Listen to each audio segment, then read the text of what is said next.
you're not going to get off the hook that easy. And I would again like to warn our viewers, in a sense, that when Mr. LaRouche says that this piece of writing that he just completed and will be published very shortly, that it's the best piece of writing he's done, don't expect an easy read, and don't expect to keep your temper if you're being honest with the subject matter. Unless you're a creative genius. But the subhead of your recent paper is, what was actually genius? And the question for you is not what was actually genius, but why. And you started to address that in your last response. But we can discuss at length the problems with society today, the decline of society as you've pinpointed it since the death of Franklin Roosevelt, and even worse, since the assassination of John Kennedy and his brother Robert. We can look at what's happened with the economy. We can look at what's happened socially with the incredibly sorry state of mass education, with the horrifying state of popular entertainment, of music, which with the onset of the counterculture of the 1960s, it was sex, drugs, and rock and roll. Today, it's sex, drugs, and death. Mm. And that's increasingly the environment that young people, older people have been exposed to. That is the environment that they've been cultivated within, that their minds have been cultivated within. And we've had dark ages in the past. Humankind has survived dark ages in the past, and that's not to encourage people to hope for some wonderful outcome that they might survive through a dark age. But what's interesting is you've had the periods of Renaissance, and some of the figures who have launched the great periods of Renaissance, Socrates, Plato, Jesus Christ, for example, Nicholas of Cusa, Johannes Kepler, these people did not exactly live in the most opportune social conditions. I mean, you take the example, Jesus Christ. I mean, that he was in the heart of the Roman Empire. That was not exactly the best of times, but became the foundation for renaissances of the future. Became the foundation for human society in the future. So I'd like to ask you this question. Why is it there have been so few geniuses? If it's the case, and you've asserted this in many places, and it's something that a lot of people will positively agree with you on, that every human being is born with an innate human creativity. Why is it the case that humanity, thus far, has created so few geniuses? Well, actually, we have had great success in the United States, even beginning with the Mayflower operation, which I'm a descendant of. So I take pride in that. All right, so the point is that what's happened actually is we've had episodes of sliding down, destruction.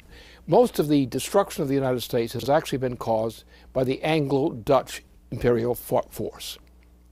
Virtually everything since the beginning of the 17th century has been a result of the Anglo-Dutch imperialism. William of Orange, etc. The most evil thing that ever slithered across the continent of Europe and beyond. So therefore, we now have come to a time, we've got bounced back between dark ages and renaissances of various degrees. For example, Germany was in a mess until Bismarck. And when Bismarck reacted in the end of that decade, then he created a new Germany with a high accomplishment, a general accomplishment of the population in general. Then, of course, what they destroyed that with dumping Bismarck.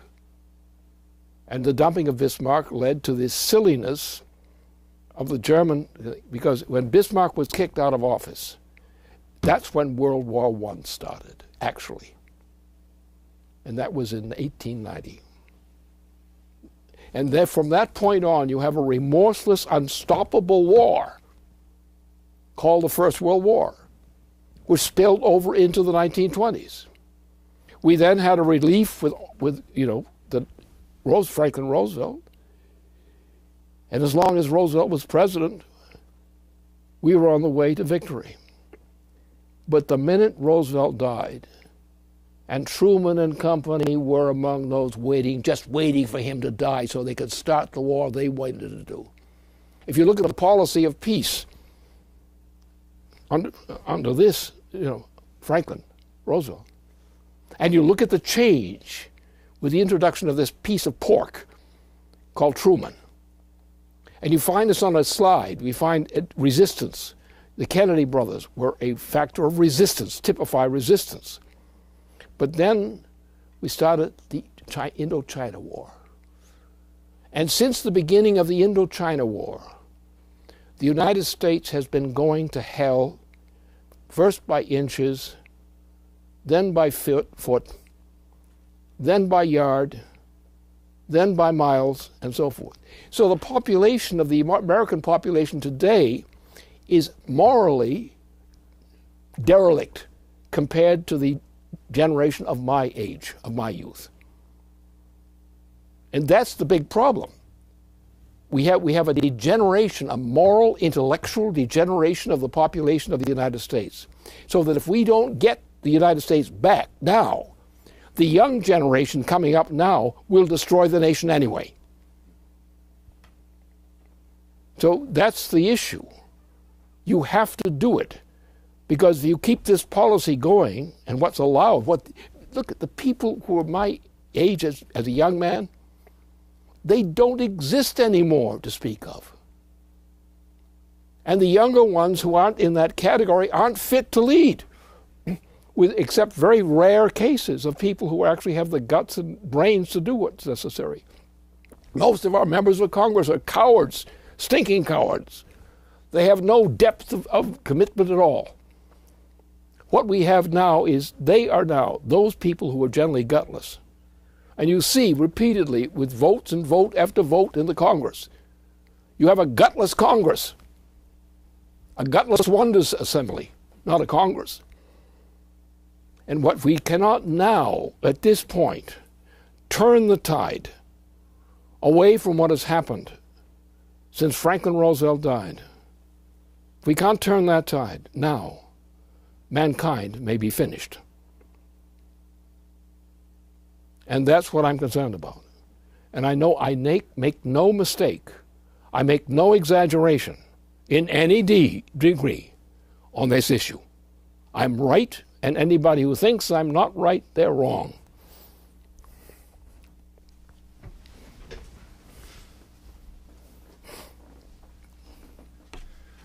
All right, well, that brings a conclusion to tonight's broadcast. I'd like to thank Matthew Ogden and Leander Bernstein for joining us, and thank you very much, Lynn.